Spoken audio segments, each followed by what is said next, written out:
우리 옆에 계신 분과 여호와 샬롬으로 한번 인사 나누겠습니다. 여호와 샬롬. 오늘 우리가 함께 읽은 사사기 6장 이 본문의 배경은 출애굽 이후 모세의 뒤를 이은 이스라엘의 두 번째 지도자였던 여호수아의 죽음 이후로부터 이스라엘의 초대 왕 사울이 왕위에 이르기까지 약 350년간 그 사사들이 통치하던 그런 시대가 바로 오늘 본문의 배경입니다. 사사기에는 총 12명의 사사에 관한 이야기가 기록이 되어 있는데요. 사사기 2장 16절에 보면 여호와께서 사사들을 세우셨다라고 기록하고 있습니다. 그럼 하나님께서 세우신 이 사사는 무엇을 하는 사람일까요? 가나안 정착 초기 이스라엘의 왕이 없던 시기에 이스라엘이 내외적으로 위기에 처할 때마다 각 지파별 또는 일부 특정 지역별로 등장한 이스라엘의 군사와 행정을 치리하던 지도자를 말합니다. 하나님께서 사사를 왜 세우시게 되었는지 이해를 돕기 위해 이스라엘의 역사를 조금 더 거슬러 올라가 이스라엘의 가나안 정복을 위한 전쟁이 어떻게 진행되었는지 먼저 살펴보도록 하겠습니다. 총 3단계에 걸쳐서 진행이 되었는데요. 첫 번째 단계가 이스라엘 전체 지파의 연합에 의해 가나안 본토의 주요 거점을 확보하는 것이 1단계였습니다. 그럼 2단계는 무엇이냐면 이스라엘 각 지파에게 가나안 땅을 분배해 주었습니다. 그리고 이제 마지막 3단계는 분배한 땅을 각 지파별 책임하에 정복을 완수하고 그 땅에서 정착하는 것이었습니다. 여호수아는 가나안 정복을 위한 이 정착 전쟁을 1단계와 2단계까지 그 과업을 마치고 이제 다음 세대에게 제3단계의 과업을 넘겨주고 눈을 감았습니다.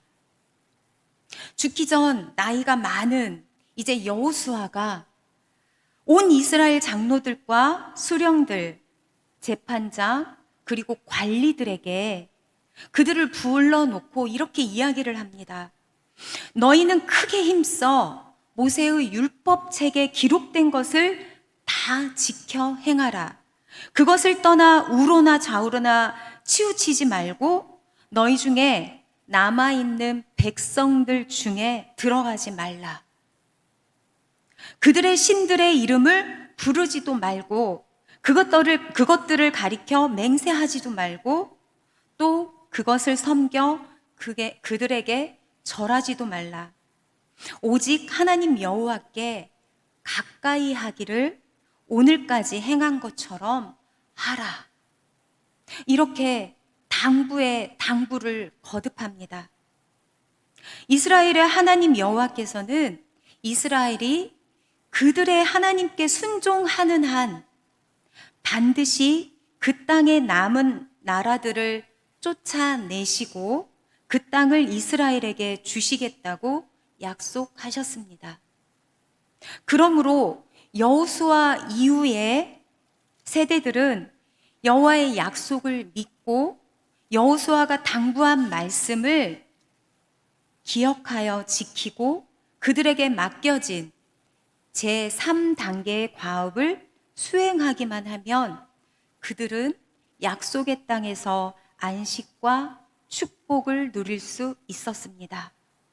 그러나 놀랍게도 여호수아의 뒤이은 이 다음 세대, 이 사사기에 기록된 말씀을 보면 이스라엘 백성들이 약속의 땅에서 정착하여 축복을 누리고 있는 밝은 광경이 아니라 극도의 혼란과 부패, 그리고 압제와 고통으로 점철된 음울한 광경을 제시하고 있는 것을 볼 수 있습니다.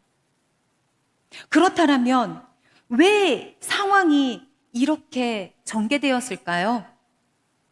그것은 다름 아닌 여호수아가 그리도 당부했던 여호와와 그의 명령을 지켜 행하라고 그리도 당부했던 그 명령을 저버린 이스라엘의 불순종과 배교 때문에 이러한 일들이, 사사기에 기록된 이러한 일들이 일어나고 있습니다. 즉 이스라엘 백성들은 가나안 족속을 다 진멸하라는 하나님의 명령에 불순종하여 그들의 일부를 남겨두었으며 곧 이어 가나안 족속과 통혼하는 그러한 죄악을, 하나님의 명령에 불순종하는, 또 그래서 그들의 문화와 생활을 받아들이게 되고 동화되게 되었습니다.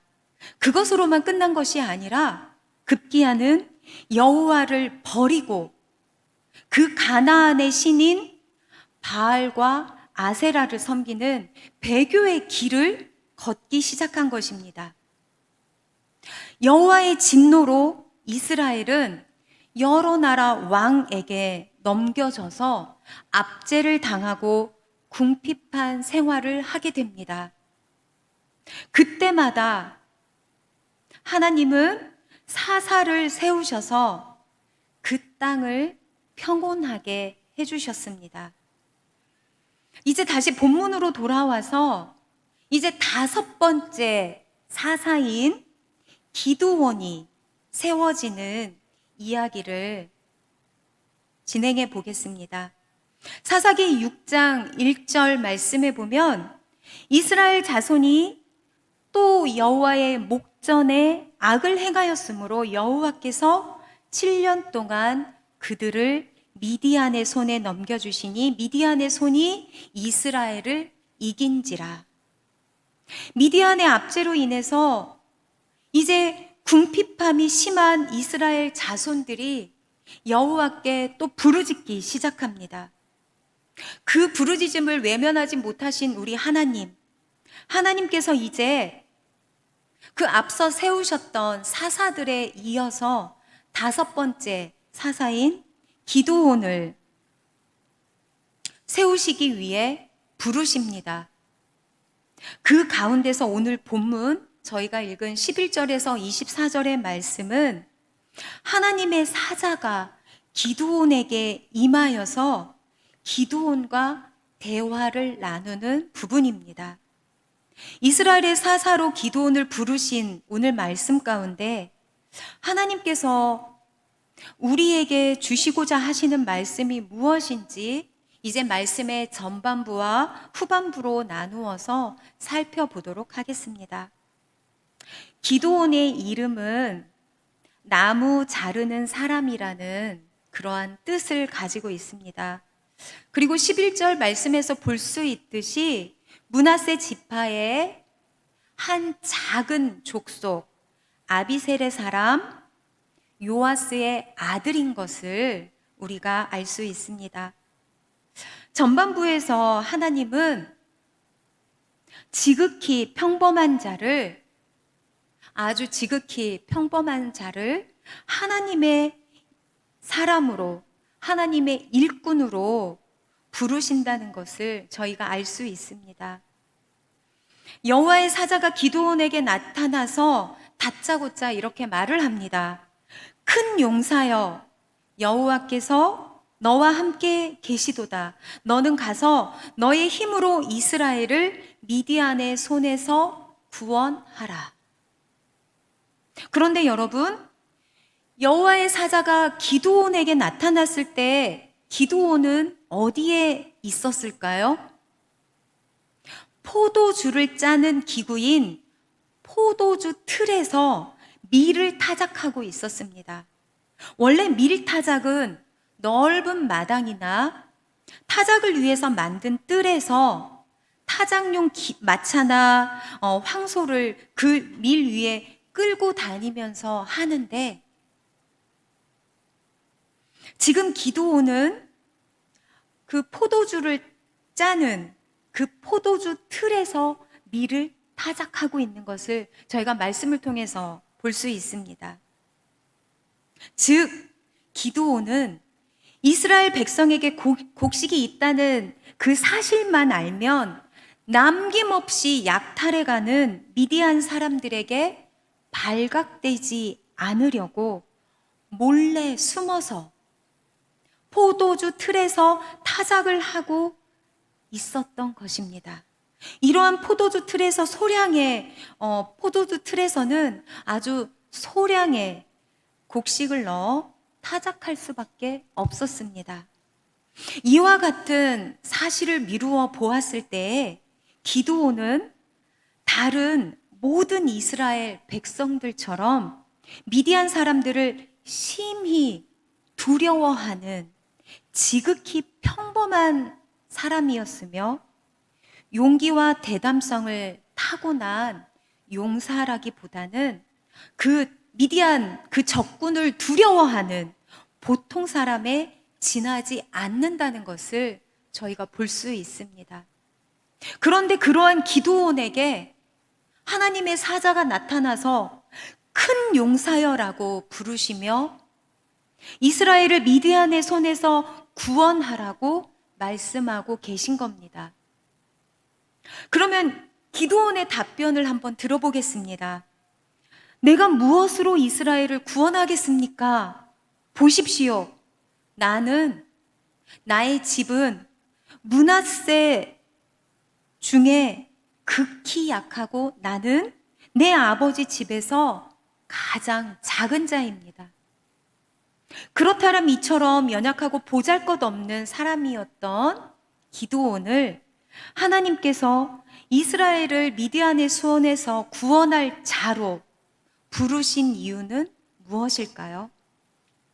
그것은 바로 그가 이처럼 나약하고 지극히 평범한 보잘것없는 사람이었기 때문에 더욱 하나님을 의지할 수밖에 없었으며, 또한 이스라엘의 구원을 이룬 후에도 그 구원이 기드온 자신의 힘과 용맹으로 얻어진 것이 아니라 오직 하나님의 은혜로 이루어진 것이라는 사실을 분명하게 드러낼 수 있었기 때문입니다. 한편 하나님이 함께 계신다는 그 약속의 말씀을 통해 하나님의 일을 대행하는 자에게 능력과 지혜를 주어 그 일을 잘 이행케 하여 그 일을 이루고야 말겠다는 하나님의 약속이요 확증이 이 하나님이 함께 계신다라는 그 말씀에서 밝히 드러나 보이고 있습니다. 여러분, 모세를 보십시오. 하나님께서는 그가 애굽의 왕자로 있을 때 아주 강력한 힘과 지혜와 용맹을 지니고 있을 때 모세를 부르지 않으셨습니다. 오히려 인생의 황혼이 짙어지는 그 80이라는 그 나이에 양을 돌보고 있는 그러한 목동에 불과한 그를 불러서 이스라엘 백성을 애굽의 손에서 건져내어 가나안 땅으로 인도할 그러한 일꾼으로 부르셨습니다. 또한 여러분, 다윗을 보십시오. 다윗을 부르실 때 그 다윗은 어떠한 자였습니까? 그 역시 하나님께 부르심을 받을 때 그 누구도, 심지어 아버지도 그의 형제들도 알아주지 않는 집안의 막내였습니다. 단지 양을 치는 목자에 불과했습니다. 그가 이처럼 지극히 평범한 아주 보잘것없는 자였기에 그는 언제나 하나님을 철저하게 의지할 수밖에 없었으며, 또한 하나님의 영광을 더욱 분명하게 드러낼 수가 있었던 것입니다. 하나님의 구원 계획은 지금도 계속되고 있고 하나님의 교회를 위해 지금도 지극히 연약하고 평범한 정말 보잘것없는 저희들 중에 그 한 사람을 택하여서 하나님은 하나님의 일을 계속 진행하십니다. 자신이 부족하고 인간적 조건이 매우 보잘것없다 할지라도 조금도 낙심하거나 불만스러워 하실 필요가 없습니다. 하나님이 함께 하시면 하나님이 함께 하심으로 우리에게 능력과 지혜가 주어지고 그 하나님이 하나님을 통해서 하실 일을 우리를 들어서 주시는 순간, 우리를 택하시는 순간 우리는 그 일을 할 수 있다는 것입니다.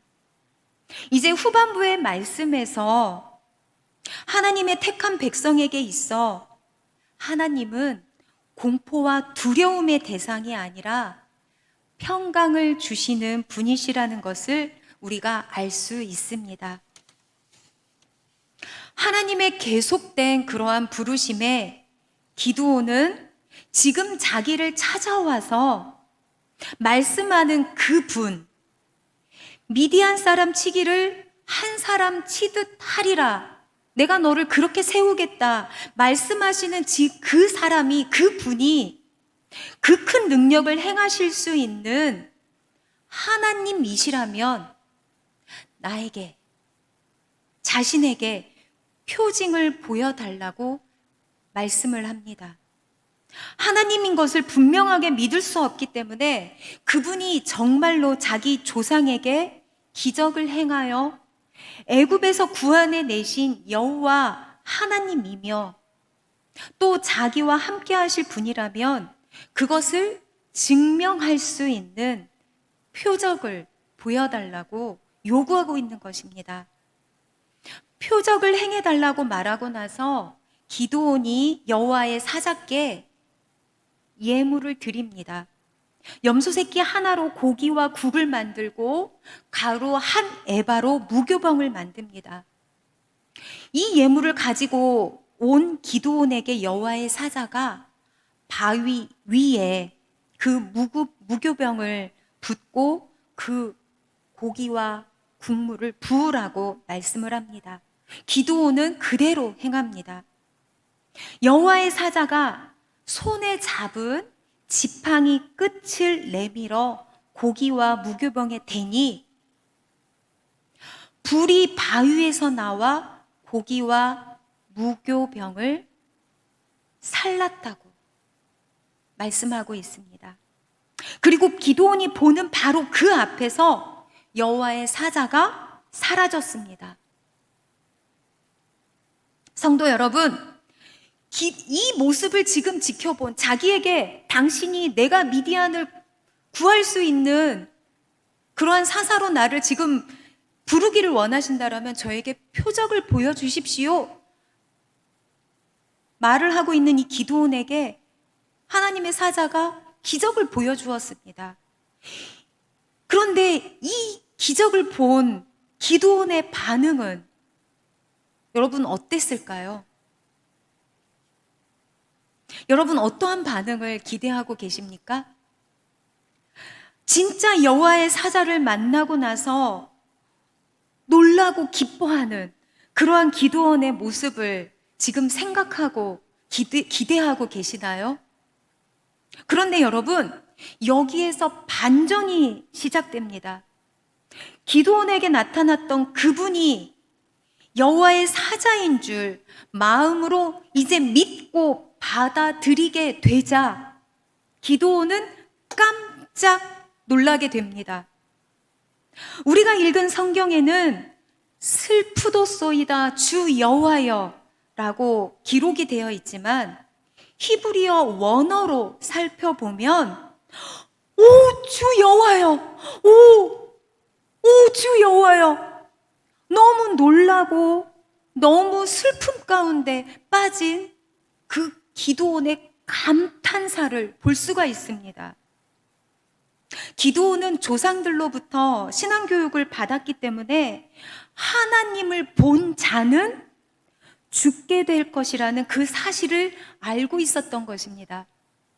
지금까지 눈앞에 하나님의 사자가 있어도 하나님의 사자인 것을 몰랐는데 이제 정말 그 기적을 보여줌으로 말미암아 하나님의 사자인 것을 알게 되자 여호와여, 내가 여호와의 사자를 대면하여 보았습니다 말하면서 기드온은 그 표적을 묵도하자 기뻐하기보다는 자신이 죽게 될 것이라는 그 사실에 아주 슬퍼하면서 두려움에 빠지게 된 것입니다. 그러한 기드온을 보시고 하나님은 너는 안심하라 라고 말씀하십니다. 너는 안심하라. 히브리어 원문으로 볼 때 기드온을 향해서 샬롬 레카, 샬롬 레카, 너에게 평강, 이렇게 하나님께서 두려워 떨고 있는 기드온에게 샬롬 레카, 너에게 평강 선언하시면서 안심시켜 주시는 것을 볼 수 있습니다. 우리가 여기에서 주의 깊게 봐야 될 것은 인간의 평화를 기원하는 그러한 것과는 다르다는 것입니다. 우리가 말씀 전에 서로 인사를 나누었지요. 여호와 샬롬, 하나님의 평강이 여러분에게 함께하기를 바랍니다 하고 서로 인사하고 기원을 했습니다.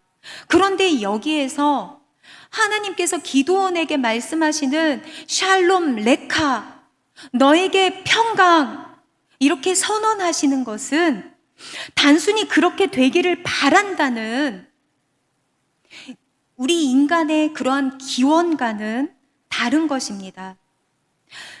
평강의 근원이 되시는 여호와께서 직접 기드온의 마음에 평강을 선언하신 것이었으므로 이는 반드시 평강의 결과로 나타나는 것입니다. 자신이 죽게 될 것을 슬퍼하고 있는 상황이었고 또한 여호와의 사자는 이제 보이지 않는 상황에서 하나님의 음성 가운데 들려진 그를 향한 샬롬, 평화의 선언은 기드온에겐 너무나도 큰 감격을 안겨다 주었습니다. 그리하여 기드온이 이제 그곳에서 여호와를 위하여 거기에 제단을 쌓고 그것의 이름을, 그 제단의 이름을 여호와 샬롬이라 이름하였습니다. 여호와 샬롬을 직역하면 여호와는 평강이시다 또는 평강의 여호와, 이렇게 말을 할 수 있습니다. 지금 기드온이 그가 쌓은 단의 이름을 여호와 샬롬으로 지칭한 것은 하나님께서 그에게 찾아와 하신 말씀이 샬롬, 곧 평강이었기 때문이며 미디안 족속의 압제와 핍박을 두려워하던 그에게 이제는 하나님이 그와 함께 하신다는 사실로 인해 평강이 찾아왔기 때문입니다. 또한 그가 여호와의 사자를 보고도 죽지 않았기 때문이며 앞으로 이스라엘에 평강을 가져다 주시기를 바라는 마음이 간절했기 때문입니다. 여호와 하나님의 샬롬 레카, 이 선언이 너무나도 필요한 이 시대를 지금 저희가 살아가고 있습니다. 어떻게 보면 살아내고 있습니다. 관계로 인해서, 또 자녀로 인해서, 진로로 인해서, 지금 우리가 삶의 일부가 되어버린 이 장기화된 코로나, 그리고 또 기후, 전 세계 곳곳에서 일어나는 우리를 너무나도 놀라게 하는 그러한 기후 변화 등, 이러한 것들이 하나님의 샬롬 레카, 이 선언이 너무나도 필요한 이 시대를 지금 우리가 살아가고 있습니다. 여러분, 우리를 요동치게 하는 세상의 놀라움 속에서도 기도원을 찾아오셔서 샬롬 레카, 너에게 평강이라고 선언하시는 그 하나님의 은혜가 이 시대를 살아가는 우리에게, 그리고 앞으로 살아가야 될 우리 다음 세대에게 그 은혜가 임하시길 간절히 바랍니다. 기도하시겠습니다. 사랑의 하나님, 인간의 기원이 아닌 하나님이 주시는 샬롬 레카가 너무나 필요한 시대입니다. 주의 평강이 이 땅에 온전하게 흐를 수 있도록 도우시며, 또한 하나님의 그 평화로 말미암아 회복되어질 수 있도록 함께해 주시기를 원합니다. 예수님의 이름으로 기도합니다. 아멘.